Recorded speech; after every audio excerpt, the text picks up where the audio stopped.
Can you hear me out there? I know. You recognize me, right? This story is about a simple toy that became a global phenomenon, LEGO. Action.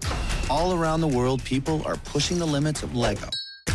The LEGO architecture, Computers. Remakes of films. I believe there's nothing I can't build out of it. It's believing that anything is possible. Look how many things we built from this simple toy. So the funny thing about this film, for me, is that I don't have any nostalgia about Lego. I had no interest in it. I don't think we had it as kids. I think we're kind of like those Lincoln Log people, kind of old.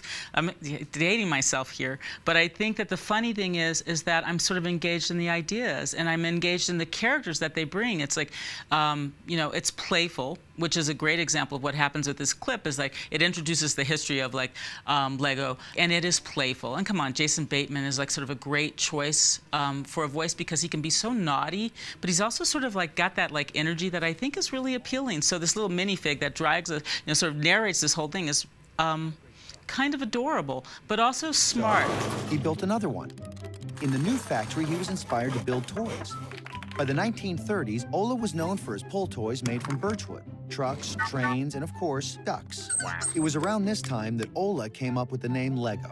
It comes from the Danish phrase "lega," meaning play well. Then the factory burned down again.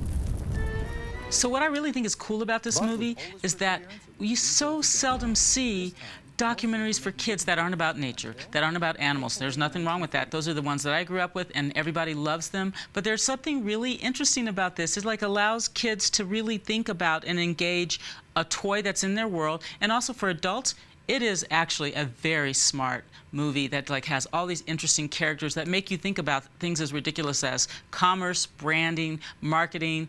That sounds a little heavy duty, but also play and just imagination. That's kind of cool. I think that the G here really is about there's not any cussing, and it's engaging, and usually I think that really language is what bumps things up to like language or something violent. Neither of those things are here. So, but it doesn't feel condescending, which is a great thing, right? Because somehow we think that G movies are going to be like for little kids and that they don't have like an engaged imagination. I just don't think that's true.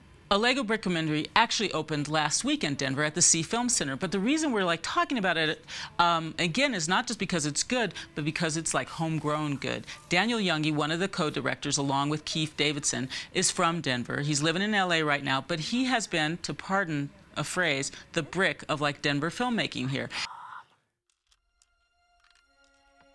I'm finishing up just the last few of the birch trees here behind the library. And it's in the middle of Rivendell, and we're really excited about finishing it, but we're also a little bit surprised at how big it turned out to be. You never quite know when you're working on one section at a time until you put it all together. The truth is, I think this is a very strong documentary because it does these things, which is like introduce us to some ideas. It doesn't sort of like tell us what we have to think about them. If I were going to have to say the one thing that I have a problem with, is that at least initially as it starts, it feels a little bit like the smartest promotional video documentary of the smartest company. It's like, oh, I would look at something about Apple, I would look at something about Pixar, and I will look at something about Lego, because there are all these companies that I think engage our imaginations in certain ways. But that still makes me kind of uncomfortable, right? So that's just, but that is such a little thing that I'm just gonna let it go. And by the time you're sort of meeting these people that are like building things that like come from like Tolkien or whatever, or like the little kid who's like got the sort of Millennium Falcon, it's just that I think there's so much there that's sort of pleasing and energetic that that it kind of outweighs that little cynicism that we all have. And I think that Lego doesn't feel very cynical, so it probably works that way. You know, hey, yay, no cynicism today. We're playing with Legos. What's wrong with that? You know, I know how different we said this film is from the one that Daniel won the Academy Award for, because that was about something really tragic and scary.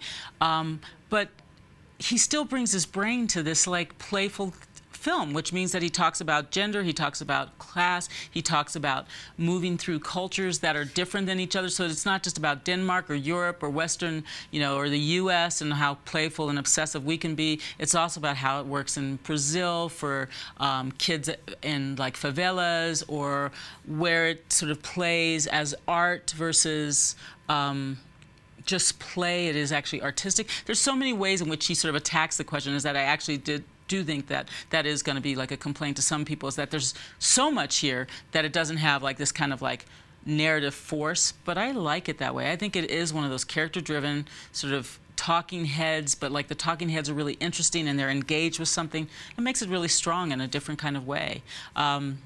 Do I think you should see this? Heck yeah, and not just because I'm a homer and this guy is from like Colorado. It's because I actually think it's a really smart documentary about a cultural phenomenon.